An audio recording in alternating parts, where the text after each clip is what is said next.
बिस्मिल्लाहिर्रहमानिर्रहीम। अस्सलाम वालेकुम नाज़रीन, मैं इरफान मजीद और आप देख रहे हैं हमारे डिजिटल मीडिया के ऊपर। तो नाज़रीन, पिछली वीडियो के अंदर हमने कलीमुर रहमान साहब को अपने स्टूडियो में दावत दी थी और उन्होंने अपनी दर्दनाक जो कहानी सुनाई।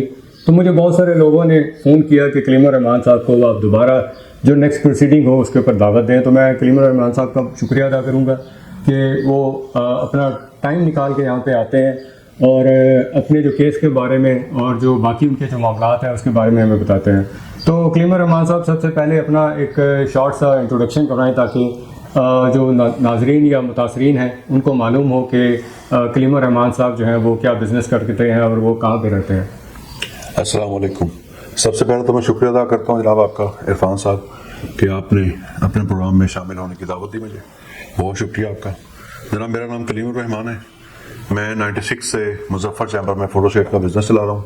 ऊपर ही सोसाइटी का ऑफिस था और ग्राउंड फ्लोर पे मेरी शॉप थी। 5वें महीने 2013 मई 2013 में मैंने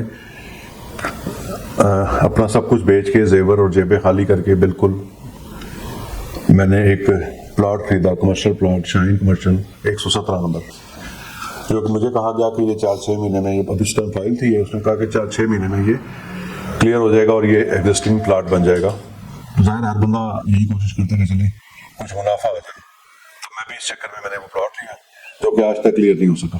कलीम साहब, नाजरीन को ये बताइएगा कि आपने किस कानून के तहत केस फाइल किया है। कोऑपरेटिव सोसाइटी एक्ट 1925 के तहत मैंने 54 की इंक्वायरी लगवाई है, जो कि कमिश्नर ऑफिस में दरख्वास्त दी जाती है। मैंने 27/2 को दरख्वास्त लेके मैं डीसी साहब की खिदमत में पेश हुआ। उनसे मुलाकात नहीं हो सकी कि वो किसी मीटिंग में मसरूफ थे। मैंने 6-7 दिन चक्कर लगाए, आखिरकार मुझे 3 मार्च को मैं कामयाब हो गया उनसे एप्लीकेशन मार्क करवाने में। फिर मैं CR ऑफिस में गया, वहाँ मैंने जमा करा दी वो दरख्वास्त। उसके बाद 14/3 को नोटिफिकेशन जारी हो गया कि AC सदर मिस माहीन के पास मेरा केस लग गया और पहली पेशी मेरी है 27 मार्च को पेश हुए जनाब। तो उन्होंने दूसरी पार्टी को रिकॉर्ड लाने की हदायत कर दी और उसके बाद हमारी तारीख पड़ी 3 अप्रैल। अब 3 अप्रैल जा रहा है, ईद के फौरन बाद वर्किंग डे था, तो उस दिन AC साहबा छुट्टी पे थी। तो अब नेक्स्ट तारीख निकलनी है, इंशाल्लाह मंडे को पता चलेगी कि नेक्स्ट तारीख कौन सी होगी। कलीम साहब, क्योंकि कोऑपरेटिव इदारे के अंदर तो बहुत सारे ऐसे मामलात हैं जो अरसा दराज से जो है लोग वहाँ पे चक्कर लगा रहे हैं, लेकिन आप खुशकिस्मत हैं कि आपका जो केस है वो जल्द मार्क हुआ और आपकी जो प्रोसीडिंग है वो स्टार्ट होगी। तो जैसे आपने मुझे पहले बताया था कि आपको AC सदर ने जो है वो यकीन दहानी करवाई है कि आपके केस का फैसला जो है वो जल्द से जल्द कर दिया जाएगा, क्योंकि मैडम जो है वो ज़्यादा टाइम नहीं लेती और उनके पास से जो मुतासरीन जाते हैं उनकी कोशिश होती है कि उन तमाम लोगों को रिलीफ दिया जाए, क्योंकि जो मैनेजमेंट कमेटियाँ होती हैं उनके पास तो टाइम होता है 3 साल और वो बार बार लोगों को इन केसेस में उलझाते रहते हैं और कभी जो उनको सिविल कोर्ट की तरफ भेज दिया जाता है, कभी उनको सेशन कोर्ट की तरफ भेज दिया जाता है, या फिर आखिरी उनके पास ये हल होता है कि लोगों को इस हद तक तंग किया जाता है कि वो हाई कोर्ट की तरफ चले जाते हैं। तो आप खुशनसीब लोगों में से हैं जो आपकी इंक्वायरी जो है वो इनिशिएटिव हो गई है और हमें उम्मीद है कि आपके केस का जल्द से जल्द फैसला हो जाएगा।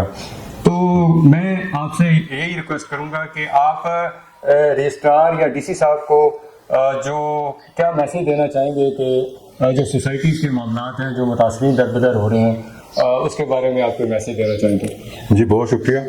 जी पहले तो मैं शुक्रिया अदा करूँगा AC साहबा का। उन्होंने कहा है कि इंशाल्लाह आपकी दादरसी होगी और जल्द से जल्द होगी। दूसरी बात यह है कि मैं गुजारिश करूँगा, मैं रजिस्ट्रार साहब या DC साहब से गुजारिश करूँगा कि आप मेहरबानी करें, सोसाइटी के मामलात पे पर्सनली नज़र रखें। ये जो MC जो कर रही है इस पे नज़र रखें, ताकि जो मुझ जैसे मजलूम और पिछे हुए लोग हैं अल्लाह पाक उनके लिए मदद करे और वसीला आप बने, ताकि हम लोग जैसे लोग जो हैं वो आपको अपनी दुआओं में याद रखें।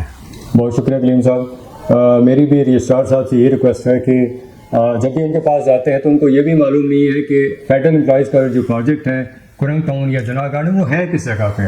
तो हम पहले भी कई दफ़ा ये रिक्वेस्ट कर चुके हैं, आला अदालतों में जा चुके हैं कि रजिस्ट्रार ऑफिस को जो है वो सेपरेट किया जाए, क्योंकि DC साहब के पास बहुत सारे शहर के और मामलात होते हैं یا وہ شہر کے معاملات حل کریں گے یا وہ سوسائٹی کے معاملات حل کر سکیں گے.